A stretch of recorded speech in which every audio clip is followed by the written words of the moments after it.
Olá pessoal, tudo bem? Sejam muito bem-vindos ao primeiro episódio do Nomadcast, nosso podcast especial, sempre com convidados especialistas de algum tema específico de mercado.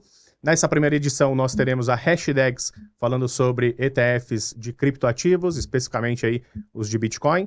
Do meu lado, o economista-chefe da Nomad, Danilo Igliori, possui mais de 25 anos de experiência no mercado e gostaria de convidar todos vocês a seguir a Nomad nas redes sociais. Acompanhe a gente no YouTube, no Instagram. A gente sempre traz outros conteúdos e outros formatos também para vocês. Bom, para esse primeiro episódio, nosso convidado de honra, Samir, está aqui com a gente. Samir, se você puder se apresentar e contar um pouquinho da história da Hashdex também. Claro, com certeza. Cara, primeiramente, obrigado pelo convite de participar dessa edição inaugural. É uma honra para mim estar aqui representando a Hashdex e para falar um pouquinho sobre esse segmento de ETFs, né, de criptoativos, especialmente de Bitcoin, depois de tudo que a gente viu ali nos Estados Unidos nas últimas semanas. Meu nome é Samir, eu sou Chief Investment Officer da Hashdex, então responsável pelas áreas de investimento, research e produto. Tá? A Hashdex é uma gestora global com DNA brasileiro, que a gente tem muito orgulho aí de ter esse DNA brasileiro, mas com presença global e especializada em criptoativos. Então ela foi fundada em 2018, eu faço parte do time que está na Hashdex desde o comecinho ali, de estruturando todos os produtos, fundos e índices ali desde o começo. E a nossa missão é trazer cripto como uma alternativa de investimento para investidores tradicionais dentro dos veículos que eles já conhecem, já confiam. Então, a gente tem uma presença bem grande aqui no Brasil, mas também temos escritórios nos Estados Unidos, na Europa, temos produtos listados em várias bolsas na Europa, então na Suíça, na Alemanha, na França, na Holanda. Aqui no Brasil, né, a gente tem uma presença grande ali de fundos e ETFs listados, parcerias em outros países, e recentemente, né, assim, a gente lançou um ETF nos Estados Unidos de futuros de Bitcoin em 2022, que agora está num processo de conversão para spot, Bitcoin spot, né? Então esse é o ticker DeFi, né? O ETF que a gente tem disponível lá nos Estados Unidos e que a gente está bem feliz ali com essa abertura do mercado americano para ETFs de cripto. Muito bacana, obrigado pela participação. Vou passar a bola aqui para o Danilo, para a gente começar aqui com a sessão de perguntas e respostas. A gente vai fazer o episódio bastante interativo. Vamos lá. Legal. Bom, obrigado aí, Samir, por participar. É um prazer enorme a gente começar falando de um assunto que é a inovação, né, no mercado financeiro. Acho que tem muito a ver com a abordagem da Nomad de estar na frente, empurrando a fronteira. Acho que seria legal, né, você começar contando um pouco a história dos ativos digitais, né? A gente, claro, tem um foco muito grande nas moedas, né, Bitcoin em particular, mas ativos digitais é algo que parece que vem para transformar uma amplitude até maior do que só as moedas, né? Conta um pouquinho da história dos ativos digitais para a gente. Legal. Vou tentar resumir um pouco, porque senão a gente pode passar horas aqui contando. Mas basicamente esse conceito de uma moeda digital, né, e de utilizar ativos digitais, ele não é algo novo, é algo que vem sendo pesquisado ali por criptógrafos há décadas, né? Então, desde que surgiu a internet, que começou-se, né, uma linha de pesquisa dentro dessa área de criptografia, de como é que a gente cria dinheiro eletrônico, como é que a gente cria uma forma de transferir valor, assim como a gente transfere informação. Como é que eu consigo mandar dinheiro pelas pessoas, assim como eu mando e-mail, né, de forma tão simples quanto mandar e-mail. Então, isso começou lá na década de 80, depois veio o movimento dos chamados cypherpunks, porque naquela época a criptografia era uma arma de guerra, tá? Então, até o advento da internet, a criptografia era sempre utilizada no contexto militar.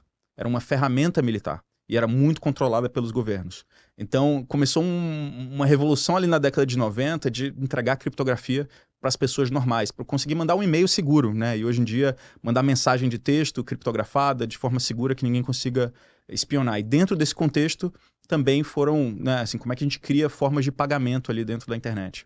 O Marc Andreessen, que é um dos criadores da internet, como a gente conhece hoje, ele é o criador do primeiro navegador, né, a fazer, né, assim, a ter uma adoção de escala, ele fala que um dos pecados originais da internet, uma das falhas originais da internet é não ter uma forma de pagamento.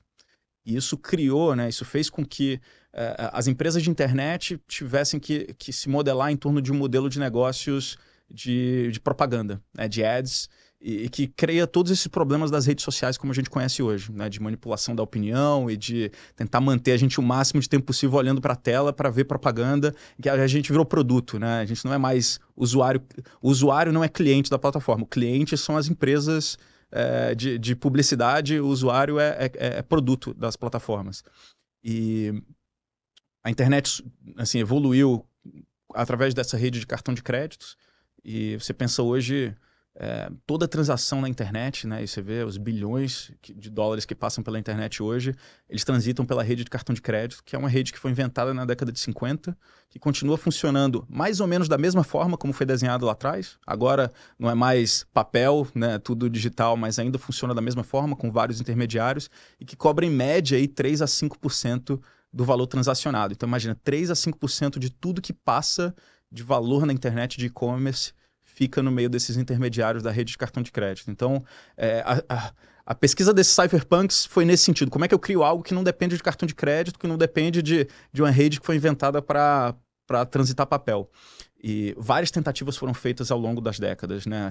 A primeira grande foi chamada eCash, que logo foi esmagada ali pelo governo, justamente por ser centralizada e por ter alguém, né, ter um dono, ter um autor que o governo podia ir lá processar e prender. Então isso coibiu muito do desenvolvimento da moeda eletrônica, até que em 2009 um pseudônimo ali, Satoshi Nakamoto, resolveu publicar esse paper, esse artigo do Bitcoin, né, assim, explicando como poderia criar uma moeda que pudesse ser transacionada 24/7, sem a dependência de nenhum intermediário e sem nenhum emissor. Então o Bitcoin está fazendo 15 anos agora, pelo menos Exatamente. E esse pseudônimo Satoshi Nakamoto, o grande mistério, né? Quem é Satoshi Nakamoto, quem é esse inventor do Bitcoin, ele foi intencional em se manter no anonimato, né, por dois motivos. Primeiro, porque o criador dessa tecnologia ia ser perseguido, né, pelo governo. E segundo, porque ele sabia que se ela tivesse um fundador, ela teria um guru ali, teria um mestre, a rede não seria descentralizada. Então, foi uma sacada, acho que, de muita humildade, genialidade ali de quem quer que seja Satoshi Nakamoto lá atrás de criar isso. E ao longo do tempo, o Bitcoin foi mostrando, né, assim, que podia ser utilizado como uma forma de pagamento na internet. Depois, a grande tese de investimento que a gente tem para o Bitcoin hoje, a gente pode falar um pouco mais aí, mais para frente do podcast, é que ele é uma reserva de valor digital emergente. Então, tem muito potencial ainda para crescimento nesse segmento. Eu ia falar sobre os ativos digitais. Assim, o mais interessante é que depois do Bitcoin, começaram a surgir mais experimentos em relação a como é que a gente programa o dinheiro também. E aí surgiram esses conceitos de criptoativos, de plataformas de smart contracts, e aí tem uma riqueza de aplicações que a gente pode explorar. Eu queria ainda dar um passo atrás, só para nosso público aqui entender um pouco mais do que a gente está falando, né? Porque tem muitos detalhes. Com certeza. Né, nesses ativos. Duas coisas interessantes, né? Uma é essa, você já mencionou, uma estrutura descentralizada, né? Acho que essa é uma revolução em termos de moedas. E a outra, que assim, eu particularmente ainda continuo bastante curioso, que é a história da mineração, né? Como é que você gera oferta nesse mercado? Você pode falar um pouquinho sobre essas duas coisas? Primeiro, a descentralização, que é muito falada dentro desse universo de criptoativos, eu gosto de ver a descentralização como um meio e não como um fim, né? Assim, o Bitcoin não é descentralizado porque é importante ser descentralizado, porque os governos podem banir. Ele é descentralizado porque ele é uma tecnologia que permite que qualquer pessoa se plugue. É uma tecnologia neutra, assim como a internet é uma tecnologia neutra, né? E isso é muito importante para garantir que tem adoção em escala, né? O fato de não ter nenhum dono, né, é muito importante nesse sentido. Então, a descentralização dentro do contexto do Bitcoin e dos criptoativos, ela é simplesmente uma característica que permite que a gente escale a confiança sem a necessidade de um intermediário. Então, quando você para pensar como é que o sistema financeiro evoluiu, né, ele evoluiu em torno do intermediário de confiança. Como é que é? Né? Se o Samir precisa transacionar com o Danilo, eu não conheço o Danilo não me conhece. Pô, qual é a garantia que eu tenho que eu vou vender meu carro para o Danilo, eu entrego o meu carro, ele sai correndo com o meu carro e não me paga, né? E aí, o que a gente faz? A gente procura um intermediário de confiança, vou no Caio, falo, Caio me conhece, Caio conhece o Danilo, fala, Samir, pode transacionar com o Danilo, porque se ele fugir com o teu dinheiro, eu vou garantir. a operação dele, é um intermediário de confiança. E é assim que o sistema financeiro cresceu nos últimos 500 anos, foi em torno dos bancos, né, depois se organizaram em corretoras, as corretoras se organizaram em bolsas, e a gente tem esse sistema financeiro complexo que a gente tem hoje, que funciona muito bem, mas que ele é muito caro, né, e ele é muito difícil acesso. O mercado de capitais é de difícil acesso, tanto pro emissor, né, para quem precisa acessar o mercado, né, captar no mercado de capitais, quanto para o investidor final. E a descentralização é simplesmente uma forma de permitir que esse processo de confiança escale sem a necessidade de um intermediário de confiança. Então, com esse paradigma de descentralização, com as ferramentas de contratos inteligentes, eu posso, Samir, negociar com o Danilo sem te conhecer, sem saber se você vai fugir com o meu dinheiro ou não, porque a gente programa um contrato e o contrato vai ser automaticamente executado dentro dessa blockchain. Então, acho que o grande valor da descentralização não é nem o fato de é incensurável ou que o governo não pode parar, é o fato da gente criar um novo paradigma que não depende do intermediário de confiança. E isso tem um potencial de desbloquear muito valor no mercado de capitais nos próximos anos. Samir, tem um ponto que é relacionado à própria evolução, né, das criptomoedas. Então, as primeiras, né, trocas, as primeiras negociações foram essencialmente P2P, né, entre pessoas. Depois esse mercado começou a se organizar nas próprias exchanges descentralizadas, e vocês foram um dos pioneiros a levar esses ativos para dentro do mercado regulado, né? Quais foram os desafios, quando que isso começou a acontecer? E inicialmente os primeiros ativos foram listados via ETFs, ou seja, fundos negociados aqui no Brasil, é isso mesmo? Sim, então quando a gente fundou a Hashdex em 2018, a gente tinha essa ideia, né, de como é que a gente traz cripto através de fundos e ETFs, né? E para viabilizar isso, a gente teve que superar várias barreiras, né? Assim, desde como é que faz a custódia segura disso, né? Como é que eu tenho um administrador, um calculation agent que vai calcular o valor da cota desse fundo, vai precificar esses ativos, um auditor, eu preciso trazer um auditor que consiga verificar na blockchain, né, que o fundo de fato detém aqueles ativos, todos os processos de segurança, e depois você tem que lá vender, né, ir para os distribuidores e mostrar que aquilo ali é seguro, né, que aquilo não é fraude. Então, a gente teve que passar por muitos desafios aí, muitas barreiras, e esse é um dos orgulhos que a gente tem, assim, de ter ajudado, contribuído no mercado global, de estabelecer os padrões ali para a gente ter gestão profissional de criptoativos em fundos e ETFs. Então, o primeiro fundo que a gente criou foi em 2018, foi um fundo em Cayman, tá? Em 2019, a gente lançou a família de fundos aqui no Brasil e a gente começou a trabalhar com a CVM para listar os ETFs, né? Então, a gente teve essa interlocução muito grande com a CVM aqui e com a SEC, que é a CVM americana, desde 2019, para explorar formas de disponibilizar um ETF. O regulador aqui foi mais aberto à inovação e foi mais, digamos, inovador nesse sentido de permitir esse tipo de ETF desde 2021. Né? Então, a gente lançou o primeiro aqui no Brasil em 2021, que foi o Hash 11, e depois a gente passou a lançar uma família de ETFs. Hoje a gente tem 6 ETFs listados no Brasil, tem esse ETF americano, o ticker DeFi, tem 2 ETPs que estão listados em várias bolsas na Europa. Então, acho que foi um processo gradual, mas que hoje os padrões já estão estabelecidos, né? E a gente tem vários outros players entrando no mercado, e a gente tem muito orgulho de ter participado ali, né? Colocando essas pedras iniciais aí nesse caminho. Sem dúvida. E até, eu acho que dá um orgulho de ser brasileiro vendo a Hashdex, tá naquela lista de 11 participantes que tiveram os ETFs Spot aprovados nos Estados Unidos. Na verdade, vocês já tinham um ETF listado anteriormente de futuros, né? Se puder comentar um pouco quais foram as diferenças e também, né, qual foi a ansiedade ali de estar, né, na expectativa da aprovação e estar dentro do grupo ali dos primeiros aprovados. Não, foi um processo bem empolgante, digamos assim, bem intenso, tá, nos últimos meses para colocar esse ETF na rua. Então, esse ETF, né, o DeFi, né, que é um Hashdex Bitcoin Futures ETF, está no processo de conversão para o Hashdex Bitcoin ETF, né, para ser spot. Foi um ETF que a gente lançou em 2022, que ele tem futuros de Bitcoin, tá? E ele foi lançado numa estrutura que permitia que ele fosse convertido para spot. Tá? Então, a nossa ideia ali, em 2022, era, como não existia um caminho para a SEC aprovar um ETF de spot nos Estados Unidos, o que a gente decidiu fazer foi, vamos lançar um ETF de futuros, que tem um caminho para conversão para spot. E vamos trabalhar com a SEC, ao invés de processar a SEC e brigar, vamos tentar trabalhar com eles para, ao longo do tempo, ir começando a adicionar Bitcoin spot na carteira, até que, eventualmente, eles estariam confortáveis com 100% de alocação. Então, esse foi o caminho que a gente foi trilhando com a SEC desde 2022. Segundo semestre do ano passado, teve uma reviravolta nisso, que foi a Grayscale ter vencido, né, um processo contra a SEC. Justamente, né, assim, um dos fundamentos desse processo era o fato dela ter aprovado o nosso ETF. Né? Como é que você aprovou um ETF de futuros de Bitcoin e não quer aprovar spot? E isso fez com que a SEC sofresse uma derrota na justiça e ela ficou sem argumentos para rejeitar ETFs de Bitcoin.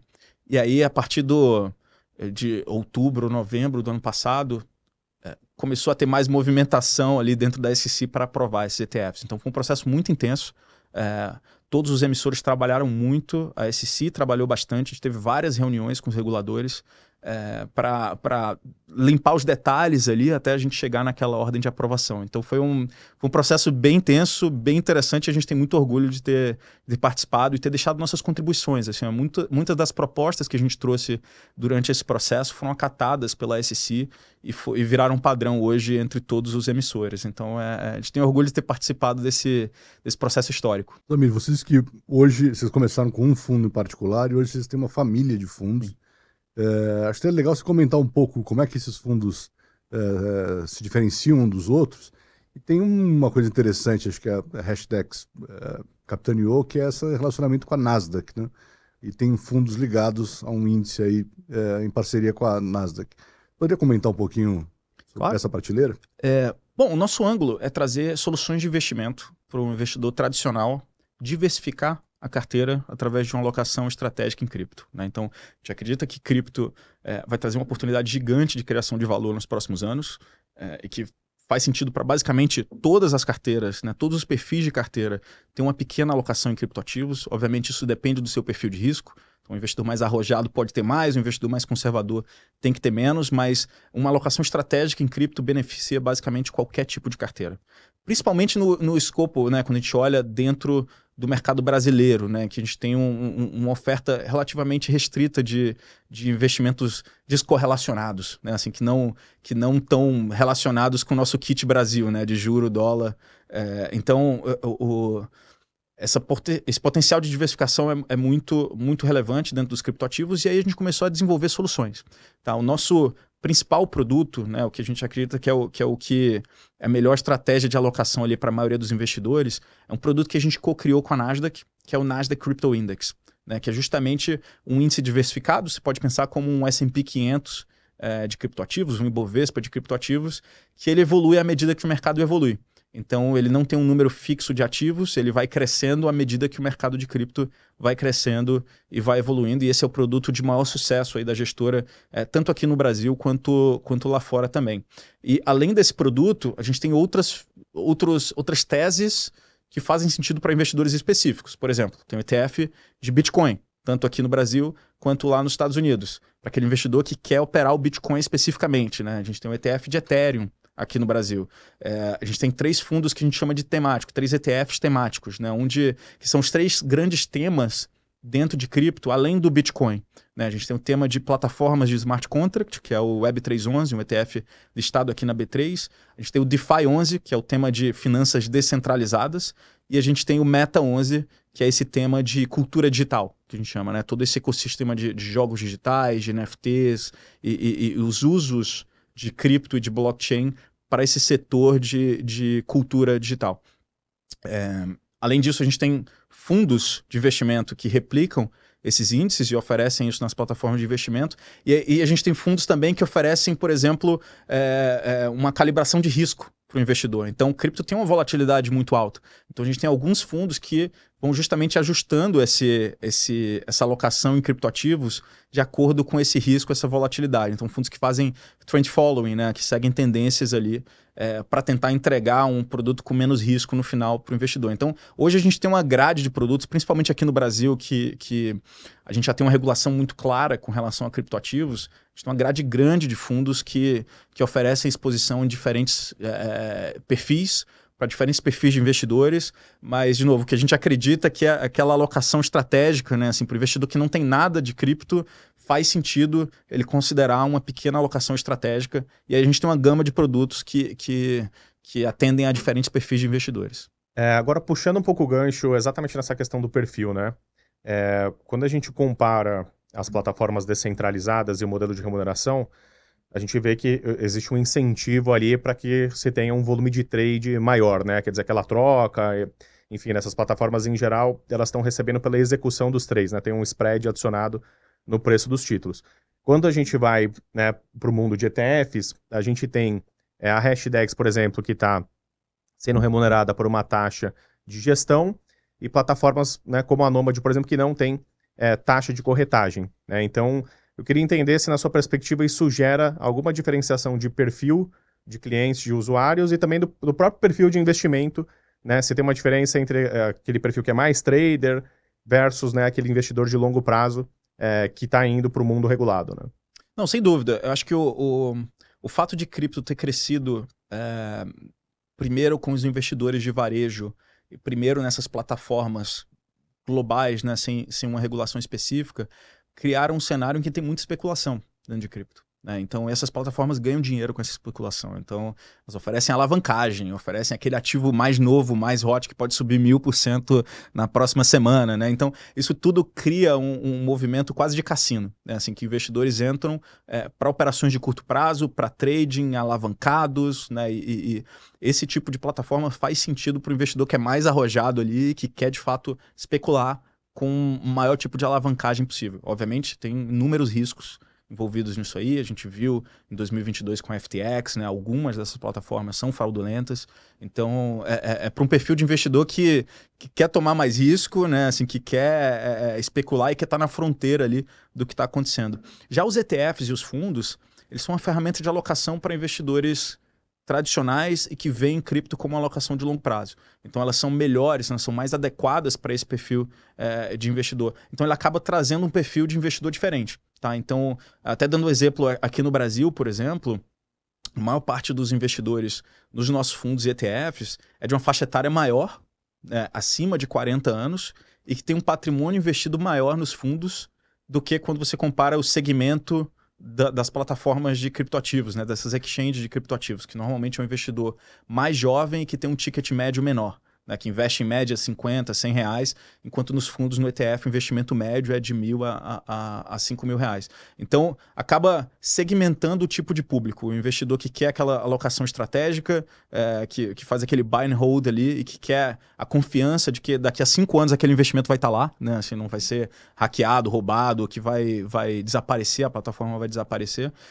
E o investidor que está mais na fronteira ali, que quer operar e que está olhando mais para o curto prazo. Então, naturalmente, né, existe uma diferenciação ali de veículo, né, de produto preferido. Deixa eu voltar para um tema que você acabou não elaborando muito, que é a história da oferta de Bitcoin, né? Que está atrelado a esse processo de mineração eletrônica. Uhum. Conta um pouco essa história. Aí agora tem algo surgindo que tá aí no noticiário sobre o halving, né? Explica um pouco aí para o nosso ouvinte aí como é que isso funciona. Tá bom. A mineração acho que foi uma das grandes inovações ali do Satoshi Nakamoto. Foi o componente novo que ele trouxe que os cypherpunks não tinham elaborado até então. Então esse conceito de blockchain, né, ele já existia há algum tempo, né, o conceito de criar uma rede, né, assim, que pudesse utilizar pagamentos, ela já existia há algum tempo, mas não existia uma forma de como é que eu garanto, como é que eu consigo descentralizar isso de forma que ninguém consegue fraudar ou atacar. E aí ele criou integrou essa blockchain um negócio chamado Proof of Work, né? Eu não quero entrar muito no technicase, mas é basicamente uma forma de você validar transações, né? Então, quando você executa qualquer transação, você manda isso para a internet, vão ter vários mineradores ao redor do mundo que vão capturar aquela transação, vão colocar dentro desse livro contábil ali, que é o blockchain, e no final eles precisam colocar uma assinatura, que é um carimbo aí, de que aquela informação é verdadeira. Então, num paradigma centralizado, quem é esse carimbo? O cartório. Você vai lá no cartório, você escreve lá o registro daquela propriedade, o notário lá vai colocar um carimbo e ele tem fé pública, né? O que é essa fé pública? sei lá, algum rei lá, centenas de anos atrás, decidiu que aquele cara fala a verdade e que pode ser confiado. Dentro desse mundo de criptoativos, né, e de teoria dos jogos, a forma de você ter essa fé pública é executando o que é chamado de Proof of Work. Então você executa uma carga de trabalho, você gasta energia calculando, né, assim, um problema matemático difícil, tá? E essa é a prova que você está falando a verdade. Ó, eu estou falando a verdade e tem um skin in the game aqui. O meu skin in the game é que eu gastei essa energia toda para achar a solução para esse problema difícil, para colocar meu carimbo aqui de que essa informação é verdade. Então, o minerador ele gasta energia para validar essas transações e para carimbar essas transações, e isso é visto como a forma em que você dá confiança, porque ninguém à toa, né, vai gastar energia à toa para fraudar algumas informações. Então, isso dentro da teoria dos jogos tem um problema específico, que é o problema dos generais bizantinos, que aí a gente vai entrar ali no túnel ali, mas esse é um problema de teoria dos jogos, tá? Que o Satoshi Nakamoto resolveu com esse método do Proof of Work e criou essa mecânica de mineração. Então, como é que funciona hoje? Tem um equipamento específico, né, que você pode comprar uma placa específica, um computador de propósito específico, que você pluga ele na internet, você pluga ele numa fonte de energia, ele vai passar a tentar minerar Bitcoin. O que é isso? É validar essas transações para, em troca disso, né, em troca dessa validação, receber novos Bitcoins que são minerados, como recompensa por ter gasto essa energia e por ter contribuído com a rede. E essa recompensa que é dada para os mineradores, a cada 4 anos ela cai pela metade. Tá? A implicação disso, do ponto de vista de tese de investimento, é que o Bitcoin é uma rede monetária cuja taxa de inflação é programática. Tá? Ela é uma moeda cuja política monetária está definida em software e é imutável. Então ela não está sujeita ao banqueiro central, à política do governo, ela está escrita em pedra e ela não pode ser modificada. Então ela tem uma taxa de inflação fixa e que cai pela metade a cada 4 anos, até que lá em 2140 ela vai convergir para zero. Tá? Então hoje a taxa de inflação do Bitcoin ela já é menor do que a do dólar. E após o próximo halving, né, que é esse próximo evento em que a taxa de recompensa vai cair pela metade, ela vai ficar menor do que a taxa de inflação do ouro.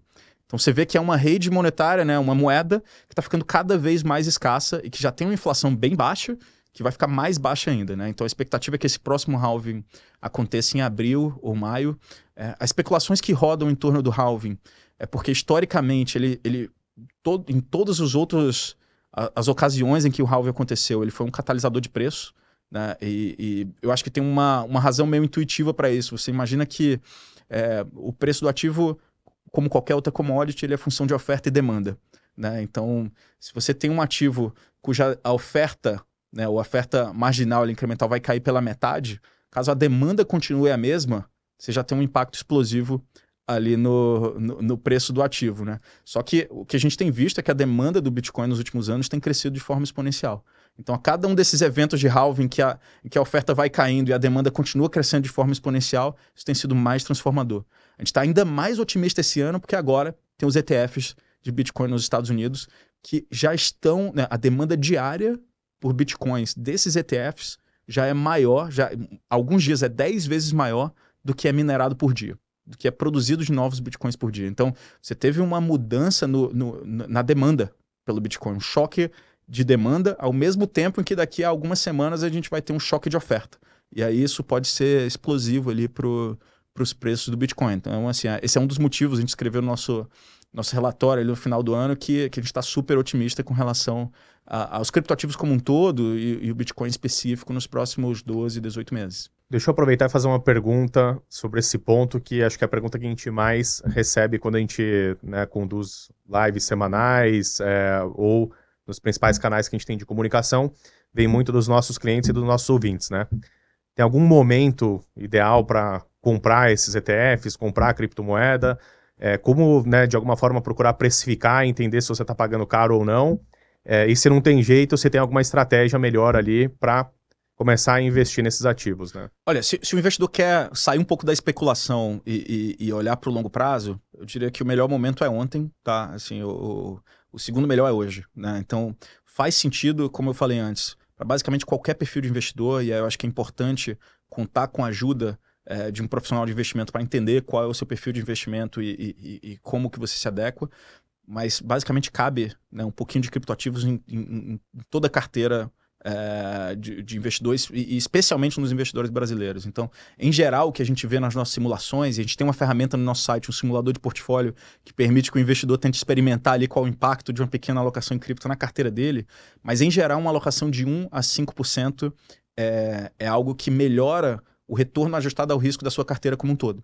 Então, ela vai melhorar a performance da sua carteira no longo prazo sem colocar um risco maluco, né? Assim, porque é uma classe de ativos muito volátil, né? Bitcoin, a cada 4 anos, assim como você tem o ciclo do halving, que é super positivo para o preço, isso acaba criando a dinâmica de bolha, né? De excesso de expectativas que faz com que o preço exploda e depois tem que ter uma correção. Então, a cada 4 anos, ele também cai 60%, 70%, 80%. Então, é importante você calibrar o tamanho da exposição. Então, o que geralmente a gente recomenda para os investidores é olhar a cripto como uma alocação estratégica de longo prazo, como um investimento geracional, e aí fazer um pequeno investimento para o longo prazo. Tá? E aí, nesse sentido, não existe um melhor momento. O melhor momento é agora. Tá? Assim, coloca um pouquinho, vai lá. Tem investidor que prefere fazer o que a gente chama de dollar cost averaging, né? Que, bom, se eu quero chegar a 5% da minha carteira, ao invés de colocar 5% hoje, eu vou quebrar isso e vou fazendo pequenas compras ali todo mês para garantir que eu pego um preço médio melhor. Essa talvez seja uma estratégia interessante. Eu acho que só nesse ponto, traçando um paralelo, porque essa pergunta a gente recebe muito sobre o dólar também.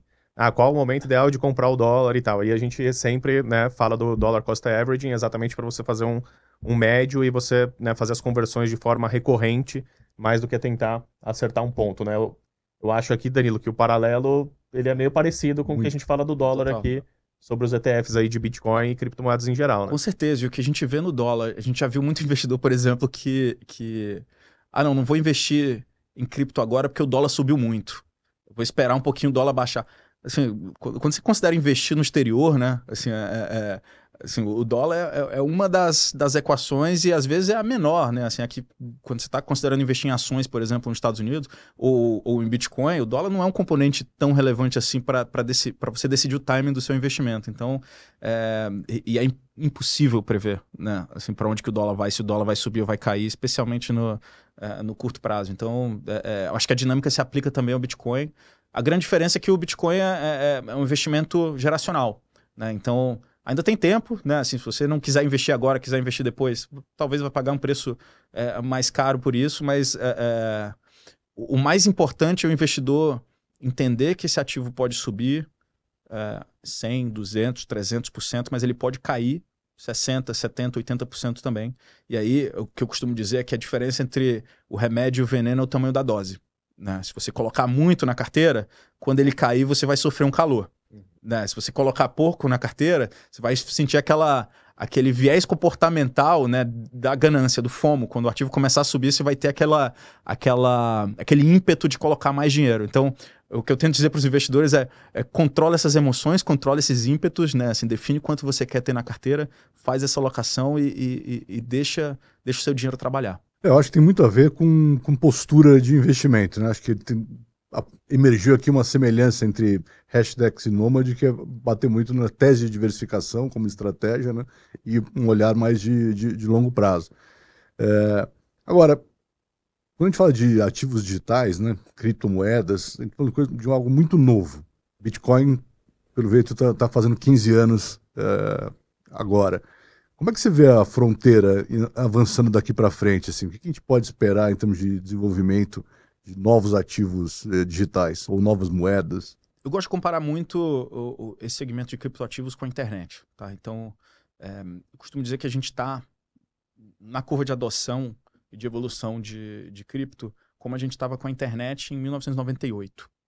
Então, tem muita promessa, cripto vai transformar a sociedade, a gente fala de tokenização, de DeFi, NFTs, o Bitcoin como reserva digital, mas quando você vai tentar utilizar de fato, é caro, é difícil e é extremamente lento. Né? Assim, você precisa fazer um curso para entender como é que usa o MetaMask ali, como é que você vai ter uma carteira de cripto, é muito difícil de utilizar. E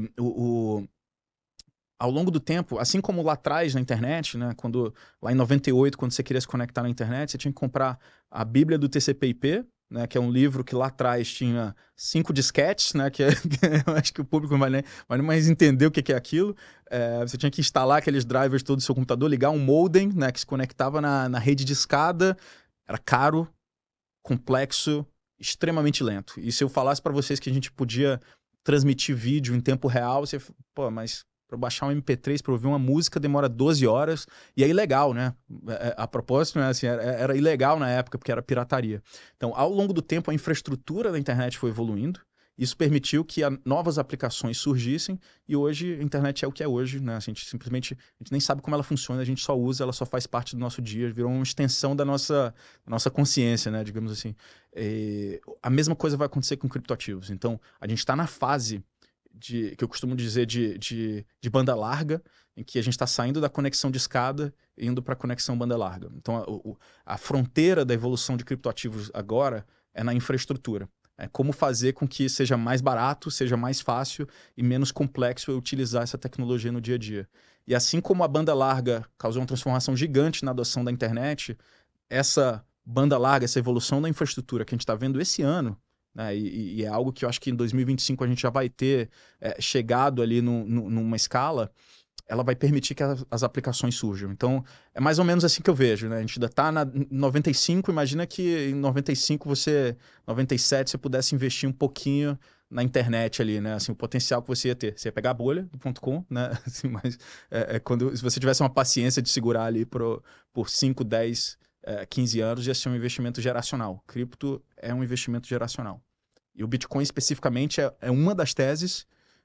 Ela é completamente diferente das outras teses de plataformas de smart contract, mas ele é uma reserva de valor digital emergente, né? Então, a grande oportunidade com o Bitcoin é dele sair de ser algo que não é consenso na sociedade. Então, quando se pergunta para a maior parte dos economistas, dos banqueiros centrais, né, que são os grandes consumidores ali de reserva de valor, se o Bitcoin é uma boa reserva de valor, eles vão falar, óbvio que não. O Bitcoin é muito volátil, né, não dá para confiar, não conheço, ninguém suporta.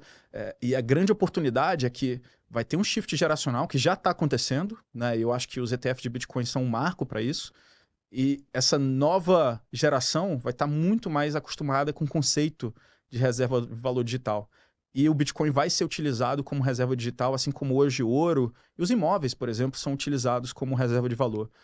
Mas não só para os banqueiros centrais, para os grandes institucionais, mas para os pequenos investidores também. E essa é a grande oportunidade, é sair do não consenso para o consenso, né? E isso vai criar muito valor e é uma tendência geracional para o Bitcoin. Depois que o Bitcoin foi um consenso, que é uma boa reserva de valor, depois que você perguntar para a maioria dos economistas eles falarem que o Bitcoin é tão bom ou melhor do que o ouro, não vai ter mais oportunidade. Ele vai ser um ativo tão boring ali, né, tão chato quanto o ouro.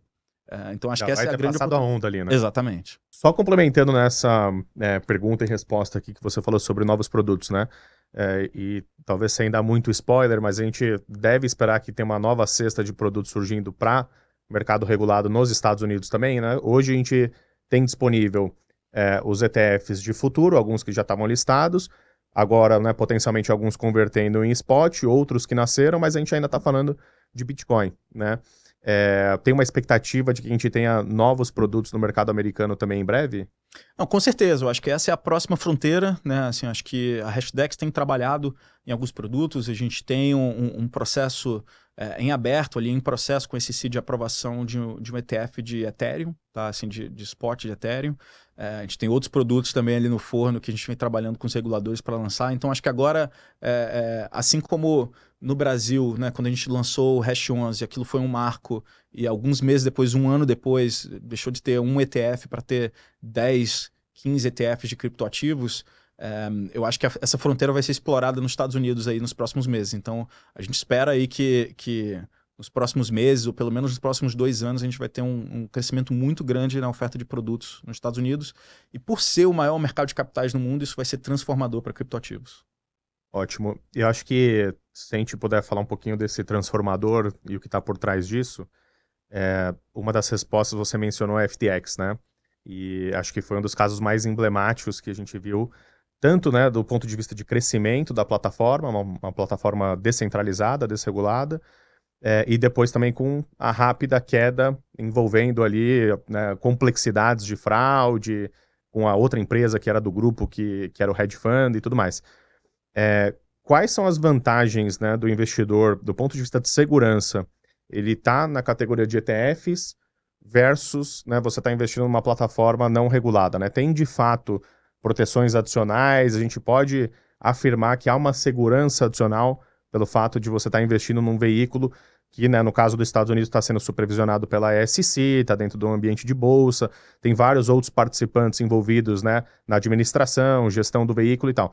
Isso, de fato, traz uma camada adicional de segurança e proteção? Eu acho que traz em dois sentidos, tá? No primeiro, é um produto altamente regulado e que tem gestão profissional e provedores de serviços profissionais. Então você tem custódia institucional, você tem um gestor profissional que é responsável por aquilo, você tem um prospecto, né, que dá todos os disclosures do que pode fazer com aquele Bitcoin, do que vai ser feito, como aquilo é precificado, que garante que aquele ativo não é do emissor, aquele ativo é do cotista, né? Então, muitas vezes as pessoas falam, né, o pessoal mais crypto native, assim, not your keys, not your coins, né? Se você não tem as chaves daquele Bitcoin, aquilo não é seu dinheiro. No caso de um ETF ou de um fundo, se você é cotista desse fundo, a chave é sua, tá? O gestor, ele está simplesmente ali para gerenciar aquele pool de dinheiro, aquele pool de Bitcoin em nome do investidor, mas aquilo está escriturado em nome dos cotistas do fundo.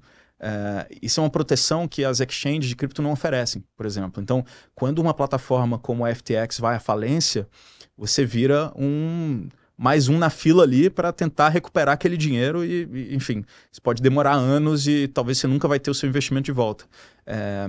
No caso do ETF, você tem essa proteção de qualquer coisa acontecer com o custodiante, ou com o administrador, ou com o gestor, isso não tem nada a ver com o fundo em si. Você tem uma proteção regulatória, uma segregação ali de patrimônio. Então isso dá uma segurança muito grande, né? O fato de você ter uma gestão profissional e você ter toda essa infraestrutura em torno. Esse é o primeiro. E aí quando você pensa num investidor institucional, por exemplo, ou num assessor de investimento, num financial advisor nos Estados Unidos, que esse é um mercado de 50 trilhões de dólares, esse público simplesmente não pode oferecer um acesso a Bitcoin direto. Não pode ir lá no exchange de criptoativos comprar Bitcoin para o cliente, por conta de todos esses riscos que ele está exposto. E o ETF é a única alternativa que ele tem. Então agora, esse mercado de 50 trilhões de dólares que até então não tinha acesso a Bitcoin passa a ter acesso. Por isso que é tão transformador. E um outro muito importante é que esses investidores profissionais, eles têm plataformas de gestão que todas estão acostumadas a tratar com ativos tradicionais, aqueles ativos que têm um ISIN ali, né, que tem um código específico, que passam num custodiante, numa depositária, né, que passam por essa infraestrutura de mercado tradicional. O ETF permite que o Bitcoin passe por todos esses caminhos tradicionais, né, porque se esse investidor institucional fosse operar Bitcoin direto, ele tem que construir sua própria infraestrutura diretamente. Então ela facilita o acesso e dá mais conforto para aquele investidor que tem mais diligência, né? Que tem mais preocupação com relação à segurança daquele investimento. Você acha que dá para afirmar, então, que essa categoria nova, né, pensando especialmente dos Estados Unidos, ela tem atraído um dinheiro novo, né? Não é Sim. Só necessariamente convertendo quem já era um investidor e estava nas exchanges, mas também está atraindo investidores que não participavam do mercado exatamente por conta desses riscos de fraude, de perda de custódia, etc. Exatamente. O que a gente acredita é que os ETFs de criptoativos são para um outro perfil de investidor que até hoje não tinha acesso a Bitcoin, e que a partir de agora tem. Então, essa demanda que a gente vê é uma demanda nova. Tá? Assim, é dinheiro novo que está entrando nesse mercado que não poderia entrar antes, mesmo que tivesse todo o interesse, ou que o Banco Central fosse lá e dissesse que agora o Bitcoin é uma boa reserva de valor, aqueles investidores eles não poderiam entrar, não poderiam investir em Bitcoin diretamente, eles podem através do ETF. Então, é uma porta de adoção gigante que se abre a partir do momento que eles estão disponíveis. E uma coisa legal dos ETFs é construir essas estratégias temáticas, né? Você disse que vocês já estão nesse caminho aí com as coisas dos NFTs, né? A cultura digital e também a coisa dos contratos. Uhum. Você acha que a tendência é a mesma coisa? Quer dizer, uma hora esses ETFs vão ser regulamentados e vão para a Bolsa Americana também? Nos Estados Unidos. Acho que eu diria que nos Estados Unidos, ele hoje, cripto virou uma questão política, né? Assim, virou como tudo, né, na nossa sociedade hoje é polarizado, então você tem um campo ali dos democratas que é anticripto, né, que gosta de dizer que é o exército anticripto e que critica aquilo ali, que quer banir, que quer acabar com aquilo ali. e você tem os republicanos que são mais abertos a isso. Então eu diria que a evolução e a oferta de novos produtos nos Estados Unidos depende muito das eleições, né? Assim, o que vai acontecer nas eleições, né? Como é que vai ser o próprio o próximo governo, né? Que seja democrata ou republicano, qual vai ser a postura dele com relação a criptoativos e a abertura que ele vai ter para inovação. Então, talvez nos Estados Unidos demore um pouco mais do que no Brasil, do que o que aconteceu no Brasil, porque aqui o tema não foi politizado, digamos assim. Nos Estados Unidos virou um tema político. Eu queria que você contasse um pouco como que foi, né, você teve uma festa ali na Hashdex depois da aprovação em janeiro. A gente viu que, né, teve um impacto muito grande do ponto de vista de PR, globalmente falando. Como que foi isso para a Hashdex? Né, teve uma festa ali, eu sei que eu troquei algumas mensagens com o Marcelo Sampaio, um dos fundadores, e, né, acho que foi um super orgulho, né, não só para vocês, mas, né, para o público brasileiro em geral. Se você puder contar um pouco como é que foi ali o pós, o anúncio. Não, acho que teve muito barulho sobre essa festa. Não foi bem uma festa, a gente existe um bar em Nova York chamado PubKey, tá? Que é um bar temático de Bitcoin. Tá? É um pessoal apaixonado por Bitcoin e que tem várias relíquias lá e que colecionam coisas e que é um bar temático. E aí a gente estava, né, eu, Marcelo e outros sócios estavam em Nova York naquela semana e a gente decidiu fazer um happy hour ali na data da SEC, né, que ia sair a decisão da SEC, para juntar os bitcoiners ali, juntar a indústria, né, assim, os players da indústria, para celebrar aquele momento, né, qualquer que fosse o resultado, né, se vai aprovar ou se vai rejeitar, ia ser o fim de uma agonia ali, de alguns meses ali de muito trabalho e de muitas incertezas. Então a gente decidiu fazer um evento ali, um happy hour, chamamos ali vários players da indústria, então foi um evento super legal, o bar ficou super lotado, e tinham muitos jornalistas ali, acabou que o evento repercutiu bastante, mas foi um happy hour, né, assim, num pub nos Estados Unidos e foi legal porque, assim, foi um momento também de confraternizar com nossos provedores de serviços, custodiantes, administradores, agente de cálculo, outros emissores também estavam lá, né, outros gestores de ETF também estavam lá para comemorar aquele momento. Então foi um momento que a indústria se juntou ali para respirar aliviada, né, e fazer um brinde ali àquele momento, né, assim, acho que tinham muitas pessoas da comunidade ali de Bitcoin ali mais raiz que estavam lá também celebrando aquele momento. Então foi um momento de confraternização bem legal que a gente começou, né, assim, vamos fazer um happy hour aqui, mas acabou virando um evento grande para marcar aquele momento, né. Merecidíssimo. Acho que a gente podia continuar falando aqui por mais umas 2, 3 horas. Acho que tem muito tema ainda para a gente explorar. A gente vai continuar levando conteúdos técnicos em parceria para os nossos seguidores e para os nossos ouvintes, junto com a Hashdex. Foi um prazer e uma honra estar aqui com o Samir, representando a Hashdex. Ficamos muito felizes, né, realmente, com a aprovação dos ETFs lá fora. Sigam acompanhando a gente. A gente terá um próximo Nomadcast especial com participação da BlackRock, a maior gestora do mundo, e gostaria de agradecer também o Danilo, que participou aqui comigo, ajudando nas perguntas. Obrigado, pessoal. Muito legal. Obrigado, Samir. Obrigado, Caio. Obrigado, Danilo. Um prazer estar aqui com vocês, inaugurando, né, o Nomadcast. Então é uma honra. Obrigado pela participação. Obrigado.